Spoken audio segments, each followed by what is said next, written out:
नमस्कार साथियों, आज वीडियो के इस पार्ट में मैं आपसे सरफेसी एक्ट के सेक्शन 14 के संबंध में चर्चा करूंगा। साथियों, सरफेसी एक्ट का जो सेक्शन 14 है उससे संबंधित मेरे पास काफ़ी लोगों के सवाल आए और उन सवालों में कुछ सवाल इस तरह के थे कि सेक्शन 14 में बैंक की क्या रिस्पॉन्सिबिलिटी होती है, बैंक को क्या फाइल करना होता है, हम उसका जवाब किस तरह से दे सकते हैं। सेक्शन 14 अगर उससे अगर अपन एग्रीव्ड हैं, उससे हम उसकी अपील करना चाहते हैं तो कहाँ कर सकते हैं, क्या रिट पिटीशन भी फाइल की जा सकती है उसके अगेंस्ट में, क्या डीआरटी में केस फाइल किया जा सकता है उसके अगेंस्ट में, या फिर अगर रिट पिटीशन पेंडिंग है तो भी क्या सेक्शन 14 के अंतर्गत जो डीएम है वो बैंक को ये पावर दे सकता है कि वो जो भी प्रॉपर्टी गिरवी रखी हुई है उसका फिजिकल पोजीशन ले ले। और इसके अलावा इस बारे में एक दो जजमेंट भी हम देखेंगे कि उस बारे में क्या बताया गया कि सेक्शन 14 का क्या महत्व है, सेक्शन 14 की जो लीगलिटी है वो क्या है। तो साथियों, मैं आपके जितने भी सवाल हैं मैं उनका सभी का एक एक करके जवाब दूंगा। आप वीडियो को लास्ट तक देखें। मुझे उम्मीद है कि अगर आपके भी कुछ सवाल होंगे तो निश्चित रूप से आपको उसका जवाब मिलेगा, और अगर आपको उसका जवाब नहीं मिला है इस वीडियो के माध्यम से तो आप मुझे व्हाट्सअप कर सकते हैं या फिर आप मुझे कमेंट बॉक्स में कमेंट करके बता सकते हैं। तो साथियों, शुरू करते हैं इसको। सबसे पहले तो हमने अगर आपने मेरे इससे पहले की जो वीडियो हमने अपलोड किया सरफेसी एक्ट से, अगर आपने उसको देखे होंगे तो मुझे उम्मीद है कि 13(2), 13(4), 14 इनके नोटिस क्या होते हैं, मुझे उम्मीद है कि आपको अब तक समझ में आ गया होगा। और अगर आपको नहीं जानकारी है तो एक बार मैं फिर से रिपीट कर दे रहा हूँ। साथियों, सरफेसी एक्ट के अंतर्गत हम जब कोई भी लोन लेते हैं और जो हमारी उसमें हम जो लोन ले रहे हैं उसके ब्याज में हम जो जब कोई भी प्रॉपर्टी अपनी गिरवी रख रहे हैं तो उस कंडीशन में अगर हम लोन नहीं चुका पाते हैं तो अगर हम लोन नहीं चुका पा रहे हैं तो हमारा जो लोन का जो अमाउंट है वो 1 लाख से ज़्यादा है, और अगर हम परसेंटेज में बात करें तो 20% से ज़्यादा है। उस कंडीशन में बैंक को ये अधिकार होता है कि आपने जो प्रॉपर्टी गिरवी रखी हुई है बैंक में अपने जो भी लोन लिया है उसके बिहाफ में, तो बैंक को ये अधिकार रहता है कि बैंक उस प्रॉपर्टी को नीलाम कर सकता है। लेकिन साथियों, इसमें कुछ प्रोसीजर भी बताई गई है कि किन किन प्रोसीजर का पालन करते हुए ही बैंक उस प्रॉपर्टी को नीलाम कर सकता है। अगर उस प्रोसीजर जो भी प्रोसीजर बताई गई है सरफेसी एक्ट में, अगर बैंक उसमें कोई भी कमी करता है तो निश्चित रूप से इसका जो फायदा है वो जो भी जिस व्यक्ति ने लोन लिया है, जो बरोबर है, जो बकायेदार है, उसको मिलता है। प्रोसीजर क्या है, प्रोसीजर मैं आपको इस वीडियो में नहीं बताऊंगा। आप मेरा जो मैंने 2-3 वीडियो और भी अपलोड किए हैं, आप उनको देखें तो आपको कंप्लीट प्रोसीजर पता चल जाएगी कि किस किस कंडीशन में अगर बैंक ने कोई गलती किया है तो आप उसका फ़ायदा ले सकते हैं। साथ ही सबसे पहले 13(2) का नोटिस जारी किया जाता है। 13(2) के नोटिस जारी करने के बाद आपको सूचना दी जाती है कि हम इस प्रॉपर्टी को नीलाम करेंगे क्योंकि आपका जो लोन अमाउंट है वो एनपीए हो चुका है। उसके बाद आपको 60 दिन का टाइम दिया जाता है, और 60 दिन के टाइम के बाद 60 दिन का टाइम आपको इस बात का रहता है कि आप उससे अगर आपको उस चीज़ रिप्लाई देना चाहते हैं तो आप बैंक को रिप्लाई दे सकते हैं। बैंक उसको कंसिडर कर सकता है अगर आपका रिप्लाई जेन्युइन है तो। उसके बाद 13(4) की प्रक्रिया होती है जिसमें बैंक सिंबॉलिक पोजीशन आपसे ले लेता है। और साथियों, उसके बाद जब बैंक को फिजिकल पोजीशन लेना होता है, फिजिकल पोजीशन का मतलब है कि आपने जो प्रॉपर्टी बैंक में गिरवी रखी हुई है, बैंक जब उस प्रॉपर्टी को अपने अंडर लेना चाहता है, मीन्स कि उसमें बैंक का आप कह सकते हैं उस प्रॉपर्टी पे बैंक का अधिकार हो जाएगा। तो बैंक को ये अधिकार प्राप्त करने के लिए, बैंक को उस प्रॉपर्टी का फिजिकल पोजीशन प्राप्त करने के लिए सेक्शन 14 के अंतर्गत जो भी जिस भी जगह प्रॉपर्टी है वहाँ का जो डीएम है, डिस्ट्रिक्ट मजिस्ट्रेट है, उनके यहाँ पे एप्लीकेशन फाइल करना होता है। वो डिस्ट्रिक्ट मजिस्ट्रेट होते हैं, और उसके अलावा आप उनको डीएम कर सकते हैं या फिर आप उनको एडीएम कर सकते हैं। ये डीएम और एडीएम की पावर होती है कि वो दोनों इस मैटर को देखेंगे, या तो डीएम देखेगा तो फिर एडीएम देखेगा। ये एडमिनिस्ट्रेटिव मैटर होता है कि उसमें से कौन देख रहा है इस मैटर को। उनके पास बैंक के द्वारा एप्लीकेशन फाइल की जाती है कि हम इस प्रॉपर्टी का फिजिकल पोजीशन लेना चाहते हैं। अब साथियों, जो सबसे पहला सवाल लोगों ने किया था कि जब बैंक फिजिकल पोजीशन के लिए अप्लाई करता है तो बैंक को क्या क्या उसमें सबमिट करना पड़ता है। अभी इस एक्ट का अमेंडमेंट हुआ है जो 13 में, उसमें इसमें ये प्रावधान कर दिया गया है कि बैंक जब भी फिजिकल पोजीशन के लिए सेक्शन 14 के अंतर्गत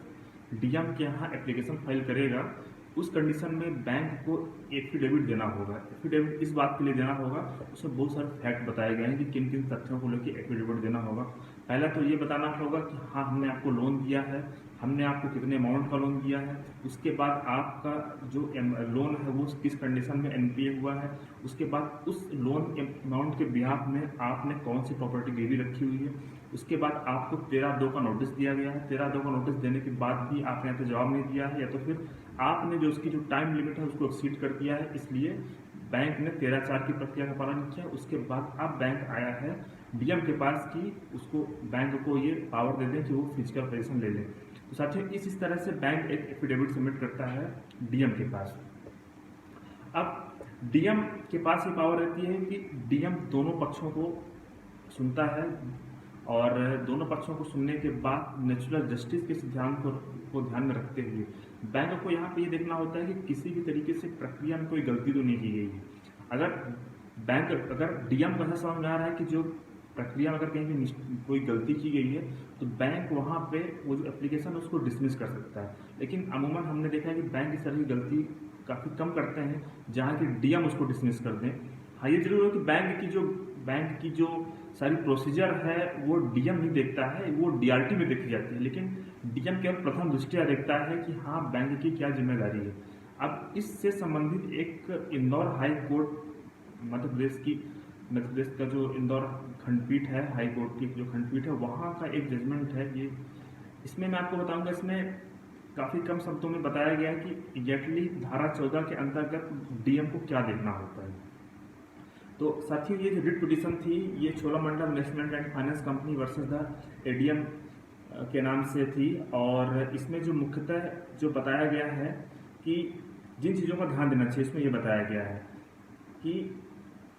डीएम को कोई भी इसमें इस आवेदन पत्र को निराकृत करते समय केवल मात्र यह देखना होता है कि वित्तीय संस्था मीन्स की जो बैंक है ने धारा 2 का सूचना पत्र जारी किया है या नहीं किया है और बंधक संपत्ति उनके क्षेत्राधिकार में है या नहीं।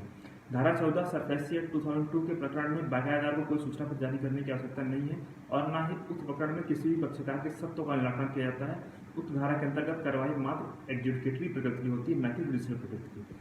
साथियों इसमें जो इस जजमेंट की जो प्रमुख बात यह है कि इसमें बैंक को डीएम को काफ़ी जितने भी पॉइंट है उनको मेरिट पर डिसाइड नहीं करना होता है। जो बैंक को केवल 2 पॉइंट देखना होता है कि बैंक ने 13(2) का जो नोटिस जारी किया वो वास्तव में उनको रिसीव हुआ है नहीं हुआ है, दूसरा है कि उनके क्षेत्राधिकार में आ रहा है या नहीं आ रहा। अब ये तो हमने आपको बताया कि इस धारा 14 के अंतर्गत किस तरीके से प्रक्रिया का पालन किया जाता है और क्या रिस्पॉन्सिबिलिटी होती है। अब साथियों जो मेरे पास सवाल था जो लोगों के आए थे कि क्या डीएम डिनाई कर सकता है ये जो एप्लीकेशन उसको डिसमिस कर सकता है, तो कुछ कंडीशन में डीएम डिसमिस कर सकता है ये जो धारा 14 का एप्लीकेशन है। साथियों इसके लिए सरफेसी एक्ट के सेक्शन 31 में कुछ प्रोविजो बताए गए हैं। प्रोविजो मीन्स आप कह सकते हैं परंतु या फिर आप उनको कह सकते हैं कि एक प्रकार से जो रिवर्स है इस पूरे एक्ट के कि किस कंडीशन में सरफेसी एक्ट लागू नहीं होगा। उसमें अगर आप देखेंगे तो उसमें कुछ प्रावधान ऐसे बताया गया है कि किस कंडीशन में किसी भी व्यक्ति की संपत्ति को नीलाम नहीं किया सकता है। उसमें से काफ़ी सारे पॉइंट हैं, लेकिन मुझे ऐसा लग रहा है कि उसमें से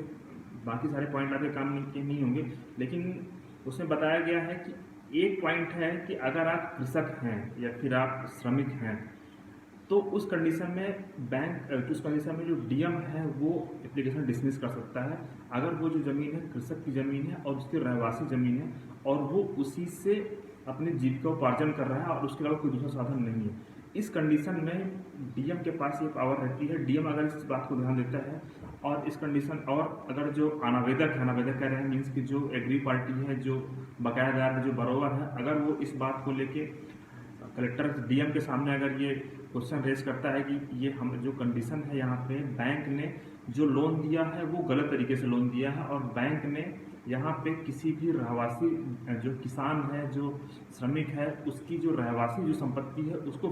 उसको बैंक ने क्रेडिट के रूप में मान लिया है, उसको बैंक ने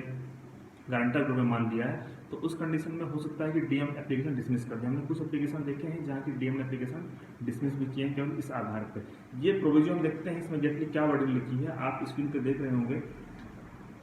धारा 31 कतिपय मामलों में इस अधिनियम के उपबंधों का लागू न होना। इस अधिनियम के उपबंध निम्नलिखित को लागू नहीं होंगे। जो सिविल प्रक्रिया संहिता 1908 की धारा 60 की उपधारा 1 के पंक्तों के अधीन कुर्की या विक्रय किए जाने के दायित्व तो नहीं है। इसमें ऐसा बताया गया धारा 31 में कि जो सिविल प्रोसीजर कोड के धारा 60 में बताया गया है कि किन किन संपत्तियों की कुर्की नहीं की जा सकती है,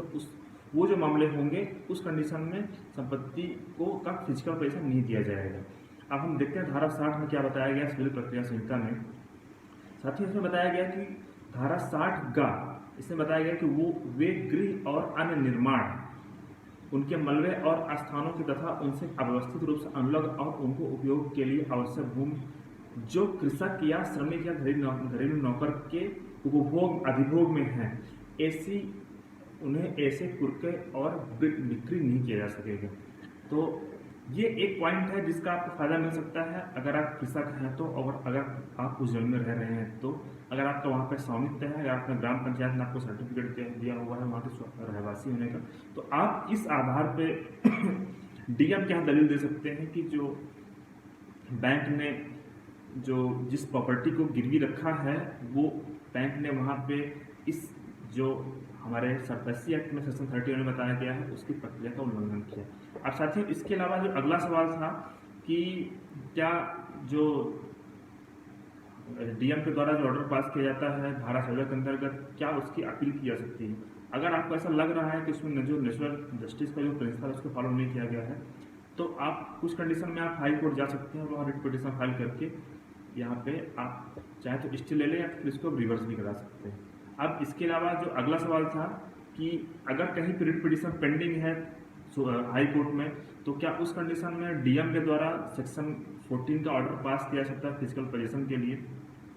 तो साथियों इसका जवाब है नहीं। जहाँ तक कि अगर हमारा जो लॉ कहता है कि उस कंडीशन में डीएम को ऐसे ऑर्डर पास करने से बचना चाहिए अगर ये मामला हाई कोर्ट में पेंडिंग है। तो अगर हाई कोर्ट से ये मामला ये पेंडिंग है एडजुडिकेशन के लिए, तो उस कंडीशन में डीएम को ऑर्डर पास नहीं करना चाहिए। इसके अलावा जो साथियों जो अगले और जो दो लोगों के सवाल थे कि अगर हम इस सारी प्रक्रिया से एग्रीव हैं और अगर नेचुरल जस्टिस के सिद्धांत का पालन नहीं किया गया तो हम क्या कर सकते हैं? अगर हमने आपको ऐसा इसलिए पहले वीडियो में बताया था कि अगर आप इस सारी प्रक्रिया से व्यथित हैं, अगर आप एग्रीव हैं, अगर आपको ऐसा लग रहा है कि आपके साथ आपकी जो प्रक्रिया का जो पालन किया गया आपके साथ इंसाफ नहीं किया गया है, गलत तरीके से आपका फिजिकल पोजीशन लिया जा रहा है साथियों, तो उस कंडीशन में आप डीआरटी जा सकते हैं और सेक्शन 17 के अंतर्गत डीआरटी में केस फाइल कर सकते हैं। अब डीआरटी में केस फाइल करने की क्या प्रक्रिया है इसके लिए मैंने और भी वीडियो बनाए हैं, आप वहाँ पे देख सकते हैं। और आपके साथियों अगर सेक्शन 14 से संबंधित आपके अगर और भी कुछ सवाल हैं तो आप मुझे व्हाट्सअप कर सकते हैं या फिर आप मुझे कमेंट बॉक्स में कमेंट करके बता सकते हैं। आप इस चैनल को सब्सक्राइब करें। अभी आने वाले टाइम में मेरे पास सरफेसी एक्ट से जुड़े हुए जैसे कुछ नए अमेंडमेंट और जजमेंट मुझे जब मेरी जानकारी में आते रहेंगे मैं उन्हें अपलोड करता रहूँगा और आपको मेरे अपलोड करने से वो जानकारी आप तक आपको पहुँचती रहेगी, आपको प्राप्त होती रहेगी। धन्यवाद।